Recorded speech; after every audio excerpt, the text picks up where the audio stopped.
स्वागत है हमारे खास कार्यक्रम चर्चा में। और चर्चा के तहत अब हमारा विषय है न्यायपालिका। तबादलों पर बवाल, साख पर सवाल। बात के लिए आभार जरूर ज्ञापित करना चाहते हैं कि हमने कुछ समय पहले एक कार्यक्रम किया था दोषियों की रिहाई के संदर्भ में। जिस तरीके से राजीव गांधी के हत्यारों को छोड़ दिया गया, जिन्हें अदालत ने दोषी माना था, इसके बाद बीरेंद्र सिंह के हत्यारों की रिहाई के लिए अभियान चलाने की बात हुई थी, तो खबर आई कि केंद्र सरकार ने इस रिहाई के खिलाफ सुप्रीम कोर्ट में अपील की है। आज खबर यह भी है कि कांग्रेस पार्टी भी अपील करने जा रही है।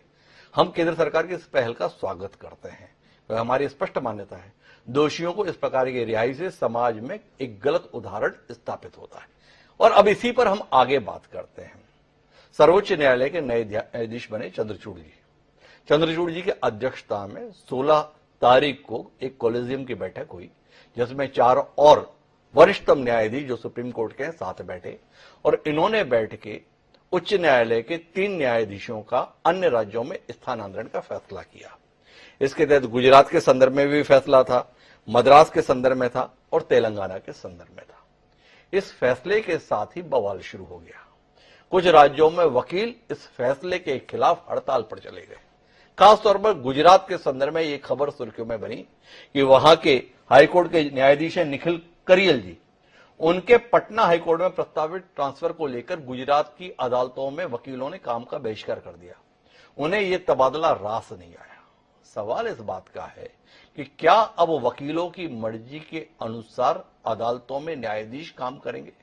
क्या न्यायाधीशों की नियुक्ति में भी वकीलों की मर्जी के अनुसार विचार किया जाएगा? सवाल इस बात का है कि इस देश में आईएएस, आईपीएस की पदस्थापना के दौरान इस बात का विशेष ध्यान रखा जाता है कि उनकी अपने गृह नगर में नियुक्ति नहीं होनी चाहिए, गृह जिले में नियुक्ति नहीं होनी चाहिए। और उच्च न्यायालय के न्यायाधीश के संदर्भ में ऐसा कोई प्रतिबंध नहीं है। हम देखते हैं जो वकील के तौर पर इन अदालतों में उपस्थित हुआ करते थे, वो अचानक इन्हीं अदालतों में न्यायाधीश की कुर्सी पर बैठे हुए हैं। न्याय होना ही नहीं चाहिए, न्याय होता हुआ दिखना भी चाहिए, न्यायाधीश को निरपेक्ष भी दिखना चाहिए। क्या कारण है कि इन न्यायाधीशों के संदर्भ में इस बात का आकर्षण रहता है कि ये जिस शहर में वकील के तौर पर काम किए हैं वहीं पर वह न्यायाधीश के तौर पर भी बना रहना चाहते हैं या उसी राज्य में ही काम करना चाहते हैं? क्या ये वाकई इस देश में न्याय की व्यवस्था पर प्रश्न चिन्ह नहीं उठाता है? इसी पर हम बात करेंगे। इस चर्चा का हिस्सा बनने के लिए हमारे साथ 2 खास मेहमान हैं। हमारे साथ इलाहाबाद हाईकोर्ट के पूर्व न्यायाधीश एसआर सिंह साहब मौजूद हैं और साथ ही देश के जाने माने पत्रकार श्रवण गर्ग जी भी हमारे साथ हैं। मैं एसआर सिंह साहब से इस बातचीत की शुरुआत करना चाहता हूं और सिंह साहब आपसे समझना चाहता हूं, ये कौन सा तरीका हुआ कि सर्वोच्च न्यायालय ने प्रशासनिक व्यवस्था के तहत 3 न्यायाधीशों का स्थानांतरण कर दिया और वकील हड़ताल पर चले गए? कल डीजे की कोर्ट के भी उच्च न्यायालय के अंतर्गत ट्रांसफर किए जाते हैं, तो डीजे में भी ऐसे ही हो जाना चाहिए। फर्स्ट जुडिशियल मजिस्ट्रेट के संदर्भ में ये हो जाना चाहिए। थोड़ा इस बार रोशनी देंगे आप, किस नजरिए से देखते हैं आप? नहीं, देखिए क्या है कि ट्रांसपेरेंसी होनी चाहिए जी। अगर सुप्रीम कोर्ट के सामने कोई ऐसा सबूत है, कोई उनके पास ऐसा कोई संज्ञान लिया है जी, ट्रांसफर करना जरूरी था, तो ट्रांसफर होना चाहिए। हड़ताल तो मैं उसके हमेशा खिलाफ रहा जी। इसका जो प्रोसीजर है, लेकिन ऐसा है कभी कभी गलत हो जाते हैं, संदेश गलत जाता है, बिना किसी खास आधार के किसी को ट्रांसफर कर दिया जाए जी, तो ये बात गलत होती है। कोई वरिष्ठ न्यायाधीश है, गुजरात हो या कहीं का हो जी, अब उसको ट्रांसफर अगर कर रहे हैं तो सुप्रीम कोर्ट के पास कोई होना चाहिए। अब उसमें एक बात और है, अगर मान लीजिए कोई ऐसी बात है उसको डिस्क्लोज करें तो उस व्यक्ति के खिलाफ जाता है जी, तो बड़ा डेलिकेट मामला है। मतलब दोनों तरफ से देखना पड़ेगा। तो वकीलों को भी ये भी देखना चाहिए कि भाई इसमें हड़ताल करके हम उसको एक्सपोज करा दें। मान लीजिए कोई ऐसी बात है जो जिसके खिलाफ है, पर्सनल इंटीग्रिटी या ऐसे कोई बात, तो लेकिन अगर मान लीजिए ऐसी कोई इंटीग्रिटी की बात है तो भाई शुड रिमेन देयर। सिंह साहब थोड़ा बुनियादी बात करते हैं। आप छोटे से छोटे कर्मचारी के तबादले के संदर्भ में कि भाई अगर सरकार ने उसे नौकरी पर रखा है तो उसे कहीं पर भी स्थानांतरित किया जा सकता है। ये हाईकोर्ट के जजेस के संदर्भ में क्यों उम्मीद की जाती है कि उन्हें जब नियुक्त किया गया है तो वो उसी राज्य में बने रहें, कोशिश रहती है उसी शहर में बने रहें? आपके पास इतना लंबा तजुर्बा रहा है, क्या आपको नहीं लगता है कि एक न्यायिक ईमानदारी के लिए बेहतर उदाहरण तो यह होगा कि जो जिस राज्य का है उसे कभी उस राज्य में पदस्थ नहीं किया जाए? इसके संदर्भ में क्या विचार है आपका? 1994 में पॉलिसी बनी थी जी कि जो जजेस 1/3 ऑफ द जजेस जी उस हाई कोर्ट में जो वहीं के प्रैक्टिस करते हैं वहीं जज हो जाते हैं, जी उनको दूसरे उच्च न्यायालय में भेजा जाए। जी लेकिन वो पॉलिसी खत्म हो गई। जी तो इस तरह का कोई मतलब नियम होना चाहिए कोलिजियम के सामने, किसी के सामने। जी कोलिजियम भी देखिए, हमारा जब अपॉइंटमेंट हुआ तो कोलिजियम सिस्टम नहीं था। जी कोलिजियम सिस्टम 93-94 में आया। जी तो कोलिजियम सिस्टम का भी अनुभव बहुत अच्छा नहीं है। जी तमाम अब हमारे जो लॉ मिनिस्टर साहब ने भी बोले हैं, जी पक्षपात होते हैं, ये सब होते हैं। बात अपनी जगह कुछ सही भी है, जी एकदम से उसको नहीं नकारा जा सकता। जी तो वो जो नियम बने हुए हैं, जैसे all India judicial appointment commission बना था, जी उस तरह की कोई चीज बन जाए जी और उनकी व्यवस्था होनी चाहिए कि भाई ऐसा नहीं है कि गवर्नमेंट के, पहले के जमाने में गवर्नमेंट के अपॉइंटमेंट होते थे। पहले नियम था कि law minister, chief justice in consultation with the governor. जी अब वो क्या है कि सुप्रीम कोर्ट से नाम चला जाता है, वहां से आ जाते हैं। जी सिस्टम गलत हो रहा है ना। आपने सुप्रीम कोर्ट से नाम भेज दीजिए, वो वकील जो हाई कोर्ट में प्रैक्टिस नहीं करता और चीफ जस्टिस नहीं जानते। जी अब सुप्रीम कोर्ट ने नाम भेज दिया तो हाई कोर्ट के चीफ जस्टिस मना करेगा उसको? ये सिस्टम सब गलत हो रहा है। डेमोक्रेसी के जो न्यायपालिका के लिए, स्वास्थ्य के लिए अच्छा नहीं, मेरा ये मानना है। तो सिंह साहब तो इत्तेफाक रखते हैं जो हो रहा है ठीक नहीं हो रहा है, पर देश के प्रखर पत्रकार श्रवणकर के इस विषय में क्या नजरिया रखते हैं, जानने में हमारी दिलचस्पी है। श्रवण जी, आपसे जानना चाहता हूं, क्या वाकई न्याय होता हुआ दिख रहा है? उच्च न्यायालय या सर्वोच्च न्यायालय इस देश की लोकतंत्र के आधार बिंदु हैं। कहीं और से राहत नहीं मिलेगी, यहां से राहत ही नहीं मिलेगी, बल्कि न्याय मिलेगा, इस उम्मीद के साथ हम होते हैं।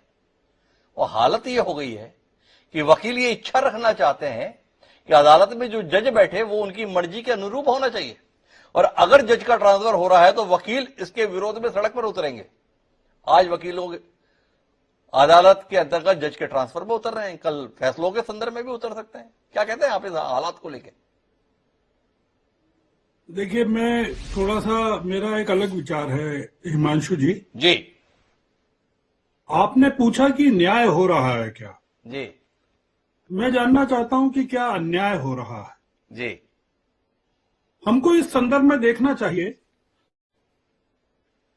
कि न्यायपालिका इस समय, जिसको कहते हैं ना, आखिरी ठिकाना है लोगों को न्याय मिलने का बिल्कुल देश में। जी आप इस पूरे प्रकरण को इस लिहाज से देखिए कि 3 दिन पहले, 4 दिन पहले देश के कानून मंत्री कहते हैं कि कॉलेजियम सिस्टम ओपेक नहीं है। जी ओपेक है, जी पारदर्शी नहीं है। जी और उन्होंने और भी चीज कही कि पीपुल आर नॉट हैप्पी, लोग खुश नहीं है कॉलेजियम सिस्टम से, और ये कॉन्स्टिट्यूशन की स्पिरिट के हिसाब से काम नहीं कर रहा है। तो बोले सरकार को जजों की नियुक्ति करना चाहिए, जी ये उनका कहना है। गुजरात हाई कोर्ट के विवाद के बाद भी उन्होंने कहा कि अक्रॉस द ग्लोब, दुनिया भर में जजों की नियुक्ति जज नहीं करते हैं, सरकारें करती हैं। जी अब हमारे सिंह साहब कह रहे हैं कि कॉलेजियम सिस्टम ठीक नहीं है। जी जब आप कहते हैं कॉलेजियम सिस्टम ठीक नहीं है, तब आप ये कहते हैं कि सरकार को नियुक्ति का अधिकार दे देना चाहिए। जी गुजरात के वकील भी कह रहे हैं कि ये जो कॉलेजियम सिस्टम ने जो निर्णय लिया है गलत है। जी तो वो रिजू जी की बात का समर्थन कर रहे हैं। जी पर लॉ मिनिस्टर साहब गुजरात के वकीलों की हड़ताल को अवैध, गलत मानते हैं। जी मेरे ख्याल से आप समझ रहे हैं मेरी बात। बिल्कुल समझ रहा हूं। उन्होंने कहा है, लॉ मिनिस्टर, लॉ मिनिस्टर ने बाकायदा कहा है, यदि कॉलेजियम के हर फैसले के लिए हड़ताल आए दिन की परिघटना बन जाती है तो यह कहां जाएगी, इसका क्या असर होगा, यह किरण रिजिजू का सवाल है। और वो कह रहे हैं कि अब कह रहे हैं वो जी कि जो कॉलेजियम के द्वारा फैसले लिए जाते हैं वो सरकार से सलाह के द्वारा लिए जाते हैं। तो रिजिजू जो हैं लॉ मिनिस्टर देश के, जब उनको कॉलेजियम सिस्टम का विरोध करना होता है तो कॉलेजियम सिस्टम का विरोध करते हैं, और जब उनको लगता है कि वकील लोग कोई मांग कर रहे हैं जो मांग सरकार के खिलाफ जाती है जी अप्रत्यक्ष तौर पर, जी तो वो कहते हैं कि कॉलेजियम सिस्टम तो ठीक है। जी आप इसमें से ये चीज ढूंढिए हिमांशु जी, जी जो मैं ढूंढने की कोशिश कर रहा हूं, जी कि गुजरात के भी वकील, तेलंगाना के भी वकील और मद्रास के भी वकील, मद्रास के वो जो राज को उनको राजस्थान भेज दिया गया है जी और इन दो को पटना भेज दिया गया। पटना इन वकीलों का कहना है गुजरात के, जी जो अंग्रेजी में अगर कहूं मैं कि बहुत ही, justice Karil is one of the finest, honest, upright and unbiased जज whose integrity and honesty are beyond vouched by the entire bar in one voice। मतलब उनकी निष्पक्षता, ईमानदारी, सब कुछ को संदेह से परे है। जी अब वो कहते हैं कि ये जो है उनको सजा दी जा रही है, ये उनकी ऑनेस्टी के लिए ये सजा दी जा रही है। जी मेरा ये कहना है कि अगर आप चाहते हैं कि सिस्टम में ऑनेस्ट लोग रहें, मैं पॉलिटिकली आईएएस और आप आईपीएस की नियुक्ति किस तरह से होती है पॉलिटिशियंस के द्वारा, जी उसकी बहस में नहीं जा रहा। जी मैं इस बहस में भी नहीं जा रहा हूं कि पीएमओ में अधिकांश लोग गुजरात काडर के हैं, जी मैं उसमें भी नहीं जा रहा हूं। जी मैं इसमें भी नहीं जा रहा हूं कि पूरे मंत्रिमंडल में मुख्यमंत्री के विश्वास पात्र केवल अमित शाह हैं जो गुजरात से हैं और उनके सहयोगी हैं, जी इसमें भी नहीं जा रहा हूं। जी मैं मेरे सामने 2-3 सवाल हैं। जी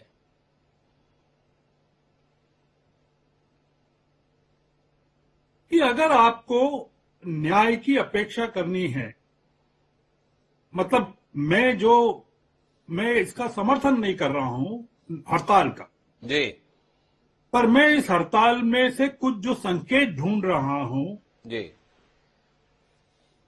वो ये ढूंढ रहा हूं कि अगर वकीलों को जो लगता है, जी किसी एक वकील को नहीं लग रहा है, जी अहमदाबाद के लॉयर्स एसोसिएशन, एडवोकेट एसोसिएशन पूरा का पूरा, उसको अगर लगता है कि एक जज का जो ट्रांसफर है वो गलत हो रहा है, कॉलेजियम जो है कई जजों की सिफारिश करता है केंद्र सरकार को। जी जो आरोप है कॉलेजियम का कि सरकार ने अभी जो वैकेंसीज हैं सुप्रीम कोर्ट में 27 लोग ही हैं 34 की जगह, जी उसके लिए कई सिफारिशें काफी समय से दे रखी हैं जी और सरकार उन पर बैठी हुई है। हाई कोर्ट के कई जजों की सिफारिशें दी हुई है, उस पर सरकार बैठी हुई है और सरकार की डिलीडेंट से कई जजों ने जो स्वीकृति, कई लोगों ने जो स्वीकृति दी थी वो अपनी वापस ले ली है। उसमें किसी की तो डेथ भी हो गई है, एक नाम लिया गया जस्टिस मजूमदार का। जी मेरा कहना है कि कॉलेजियम सिस्टम को अगर सरकार बनाए रखना चाहती है तो उसको, उसकी सिफारिशों पर सरकार अपनी सुविधा से अमल क्यों करना चाहती है? तो ये जो चीज है, ये जो हुआ है गुजरात में, जो अभी तेलंगाना में और तमिलनाडु में, ये आपको नैतिक रूप से नजर आता हो कि इससे जो लिटिगेंट्स हैं वो सफर करेंगे, जैसा चंद्रचूड़ साहब ने कहा है कि जनता को परेशानी होगी, पर अगर आपको सिस्टम में ईमानदार लोगों की जरूरत है तो नागरिकों को उसके लिए सफर करने की तैयारी दिखानी पड़ेगी। मैं श्रवण जी आपको बीच में रोकना चाहता हूं, दो अलग विषयों पर हमारी बहस चली जाएगी। एक हम कॉलोजियम सिस्टम पे बहस करें या इस फैसले के संदर्भ में बात करें। मेरे विषय के केंद्र में आज कॉलोजियम सिस्टम नहीं है। मैं आपसे यह समझना चाहता हूं और इस पर सिद्धांत आपकी राय जानना चाहता हूं कि कोई जज अपने गृह राज्य में ही बने रहने के लिए ही क्यों इच्छुक रहता है। अधिकांश हाईकोर्ट जजेस के संदर्भ में आप स्थिति देखिए। आप इंदौर में रहते हैं, इंदौर की बेंच को उठाकर देखिए, इंदौर के आधे वकील आज जज के तौर पर वहीं बैठे हैं।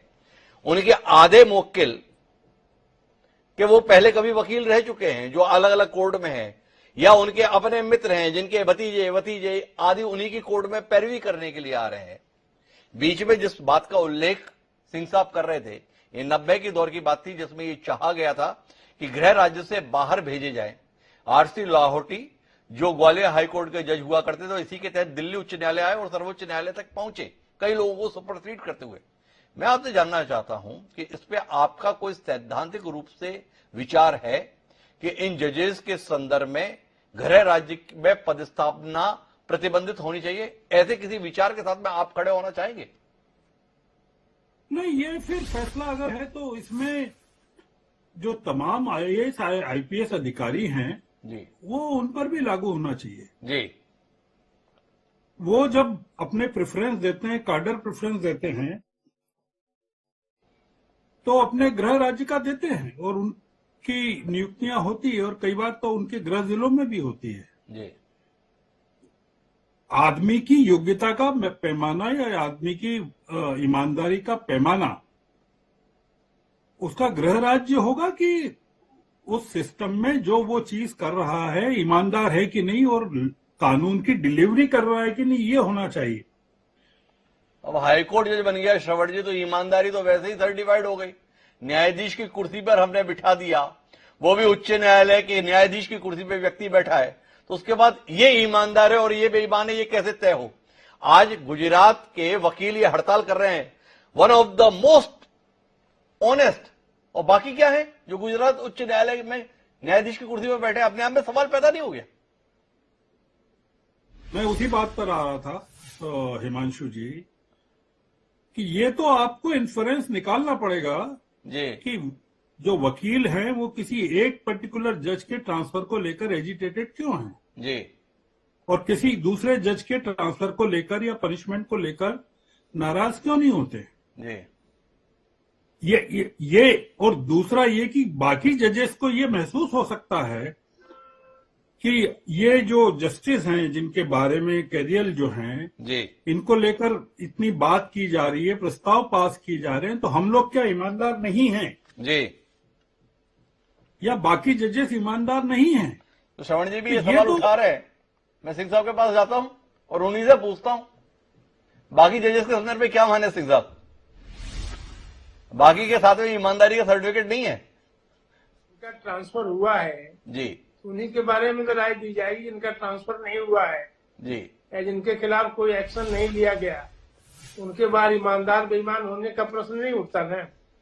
जिनका ट्रांसफर हुआ है उनका बचाव करने के लिए बात कही जा रही कि भाई ऑनेस्ट है तो किस बेसिस पे उनका ट्रांसफर किया गया, जी, ये फैक्ट तो होना चाहिए ना। गवर्नमेंट भी पार्टी है, अब आखिर गवर्नमेंट ही अपॉइंट करती है, गवर्नमेंट ही ट्रांसफर करती है। जी, ये बात दूसरी है कि रिकमेंडेशन सुप्रीम कोर्ट कोलेजियम करता है। जी, तो अगर सुप्रीम कोर्ट के पास कोई ऐसा आधार है कि नहीं इनका ट्रांसफर होना चाहिए और उतना सीरियस आधार है, तो फिर उनके खिलाफ इम्पीचमेंट कार्रवाई क्यों नहीं कराती? मैं सीधा एक सवाल करना चाहता हूं। मैंने ये सवाल श्रवण गर्ग जी से भी किया था, तो श्रवण जी ने कहा आईपीएस और आईएएस के संदर्भ में ये होना चाहिए। उच्च न्यायालय के मुख्य न्यायाधीश के संदर्भ में ये व्यवस्था लागू है कि उच्च न्यायालय में कोई भी न्यायाधीश गृह राज्य में पदस्थ नहीं किया जाता। तो बाकी न्यायाधीश के संदर्भ में आपको नहीं लगता है ये कहानी ना रहे? क्यों माना जा रहा है कि अगर पटना ट्रांसफर कर दिया तो ये पनिशमेंट है? क्यों माना जा रहा है कि अगर तेलंगाना से पटना भेज दिया गया तो ये पनिशमेंट है? मद्रास से अगर राजस्थान भेज दिया गया तो क्या ये अंडमान निकोबार में भेज दिया गया? ये पनिशमेंट के तौर पर क्यों देखा जा रहा है स्थानांतरण को?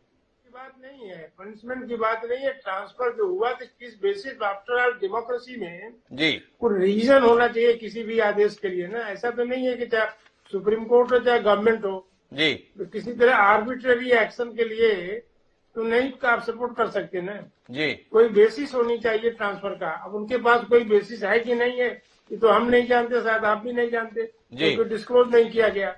जी ये गवर्नमेंट के पास अगर कुछ गया है, जी। Government should come out with कि नहीं साहब तो वैलिड सिंह साहब, क्या ग्राउंड आप इस विचार के साथ है कि अब से कोलोजियम या सरकार किसी भी जज का ट्रांसफर करे तो साथ में एक नोट उसमें मेंशन होना चाहिए कि इस जज को इस कारण से स्थानांतरित किया जा रहा है? क्या वाकई ये व्यवहारिक है? रिपोर्ट में होना चाहिए ताकि उसमें गवर्नमेंट प्रॉपर एक्शन ले कि हाँ नहीं साहब सही है गलत। अदरवाइज फिर ट्रांसपेरेंसी किस बात की हुई? क्यों ट्रांसफर कर रहे हैं? उन्हीं 4 आदमी का ट्रांसफर क्यों हो रहा, और क्यों नहीं हो रहा? कोई पॉलिसी के तहत हुआ नहीं। एक पॉलिसी के तहत जैसे पहले हमने बताया कि 1/3 लोगों को था, जी 1/3 जजेस विल गो आउटसाइड, जी तो उस पॉलिसी में किसी की कोई शिकायत नहीं थी। जी लेकिन अगर ये बीच में किसी का ट्रांसफर हो रहा है तो जरूर कोई न कोई शिकायत होगी कि नहीं होगी। जी और नई शिकायत हम क्यों ट्रांसफर कर रहे हैं उनको? भाई ठीक है, कोई आदमी जज बनता है वहां पर, तो उसके पास कोई अगर इस तरह कोई सबूत आपके पास है कि नहीं ये गड़बड़ कर रहे हैं, तो उसको बताइए गवर्नमेंट को, फिर गवर्नमेंट उस पर एक्शन ले। जी। मेरे ख्याल से ये गलत है सब जी। किसी को पिक एंड चूज करने की पॉलिसी तो नहीं संविधान परमिट करता। मान लीजिए कि आप हमको ट्रांसफर कर दिया, उनको ट्रांसफर कर दिया, उनको नहीं किया, किस बेसिस पे होना चाहिए? आपने पॉलिसी बना दी है कि 1/3 जजेस को आउटसाइड, उस नियम का तो किसी की शिकायत नहीं होगी। पर सिंह लेकिन साहब, अगर जब उसी- 1/3 का नियम लागू होगा तो बाकी 2/3 को नहीं किया, मुझे क्यों किया, तब तो शिकायत इस पर भी हो जाएगी। शिकायत करने वालों के लिए कौन सी दिक्कत की बात है? शिकायत तो हर बात में हो जाती है। और हाईकोर्ट के लोग दूसरे हाईकोर्ट से, एक हाईकोर्ट से दूसरे हाईकोर्ट में मिलकर के काम करेंगे, ऐसी पॉलिसी थी। जी लेकिन वो पॉलिसी खत्म हो गई। अब तो वो जिस हाईकोर्ट में वकालत करते हैं आप उसी हाईकोर्ट में जज हो जाते हैं। तो मैं वापस समाधान के लिए एक बार फिर से श्रवण जी के पास रुक करता हूं। देश उलझन में है, सरकार भी उलझन में है। सरकार ने कोलिजियम सिस्टम को देश के लिए हितकर नहीं माना था, जो नई सरकार आई थी 2014 में, इसलिए उसने एक नया कमीशन गठित किया था, पर सर्वोच्च न्यायालय ने उसे अवैध ठहरा दिया, खारिज कर दिया। तब से कहानी ऐसे ही घूम रही है। सरकार अपनी सुविधा के अनुसार सिफारिशों को स्वीकार करती है, अपनी सुविधा के अनुसार स्वीकार कर देती है। तो समाधान क्या है श्रवण जी? सरकार जुडिशरी को भी इलेक्शन कमीशन बनाना चाहती है। जी सरकार चाहती है कि जो सुप्रीम कोर्ट है जी वो सरकार की मर्जी से काम करे। जी इस सरकार के सत्ता में आने के बाद से कई जजों के जो ट्रांसफर किए गए हैं, जिनके बारे में आरोप है कि वो विक्टिमाइजेशन के तहत किए गए, जी उन्होंने फैसले ऐसे दिए जिसके कारण किए गए। कई हाईकोर्ट्स हैं इसमें। बॉम्बे हाईकोर्ट के बारे में भी कई जजों को हाई कोर्ट से सुप्रीम कोर्ट में इसलिए नहीं लाया गया कि उन्होंने सरकार की सुविधा के हिसाब से फैसले नहीं दिए। जी गुजरात हाई कोर्ट के वकील कह रहे हैं डेथ ऑफ इंडिपेंडेंट जुडिशरी। जी वो वकील कह रहे हैं कि विक्टिमाइजेशन ऑफ एन ऑनेस्ट जज। वो ऐसा मेरे बारे में तो नहीं कहेंगे, आपके बारे में कहेंगे, हो सकता है आपके बारे में कहें, हर आदमी के बारे में तो कहेंगे नहीं वो। जी ऐसा क्यों कह रहे हैं? आप कुछ प्रधानमंत्रियों की तारीफ क्यों करते हैं हिमांशु जी, जी और कुछ की क्यों नहीं करते हैं? जी ये जो सरकार की नीयत के बारे में देश अभी आश्वस्त नहीं है कि जुडिशरी को लेकर सरकार की नीयत क्या है। जो नागरिकों के मन में शंका है वो ये कि न्यायपालिका से सारे फैसले सरकार अपनी मर्जी के हिसाब से करवाना चाहती है, और जो जजेस नहीं करते हैं, इस मामले में गुजरात हाईकोर्ट के मामले में या राजस्थान वाले मामले में, ये तेलंगाना और मद्रास मद्रास वाले मामले में, मुझे नहीं मालूम, आप पुष्टि कर सकते हैं कि इसमें चीफ जस्टिस का से कंसल्ट नहीं किया गया? जी आप ज्यादा बता सकते हैं। जी मैंने कहीं पढ़ा इसलिए बता रहा हूं, हो सकता है किया गया। नहीं, चंद्रचूड़ जी के द्वारा बाकायदा कहा गया है, कॉलेजियम का फैसला है, जो स्थानांतरण है उसकी प्रक्रिया के अंतर्गत कॉलेजियम की सिफारिश के अंतर्गत है। 16 तारीख को इसकी बैठक हुई थी श्रवण जी, यही बताया गया है। और चंद्रचूड़ इस फैसले का बचाव भी कर रहे हैं और साथ साथ गुजरात के वकीलों के साथ मुलाकात के लिए उन्होंने समय भी दिया है। तो कुल मिला के कहानी इतनी है, लेकिन मेरे पास समय समाप्त हो रहा है, तो हम इस बातचीत को यहीं पर रोकते हैं, इस नजरिए के साथ कि कुल मिलाकर देश की न्यायिक व्यवस्था भी अब संक्रमण के दौर से गुजर रही है। चाहे सरकार हो या सर्वोच्च न्यायालय के न्यायाधीश, जिम्मेदारी बनती है कि समय रहते ऐसे कदम साझा तौर पर उठाएं ताकि देश का भरोसा न उठ जाए। वह समय रहते कदम उठा लेंगे तो देश का भरोसा बना रह जाएगा, और कहीं देश का भरोसा अगर उठ गया तो इस देश का बड़ा नुकसान हो जाएगा। देखें जिम्मेदार लोग कोई फैसला ले पाते हैं या नहीं ले पाते। बहरहाल इस गंभीर चर्चा का हिस्सा बनने के लिए आप दोनों मेहमानों का बहुत बहुत धन्यवाद। समय है अब आज के शेर का। हमारा आज का शेर इस हालात को लेकर कुछ यूं है कि जमहूरियत एक तर्ज हुकूमत है, जमहूरियत एक तर्ज हुकूमत है कि जिसमें बंदों को गिना करते हैं, तौला नहीं करते। अल्लामा इकबाल ने इतनी सी बात में सब कुछ कह दिया। देश को इससे बेहतर बनना चाहिए। इस उम्मीद के साथ अब मुझे दीजिए याद, कल फिर मिलते हैं नए विषय के साथ। तब तक के लिए सर बड़ा।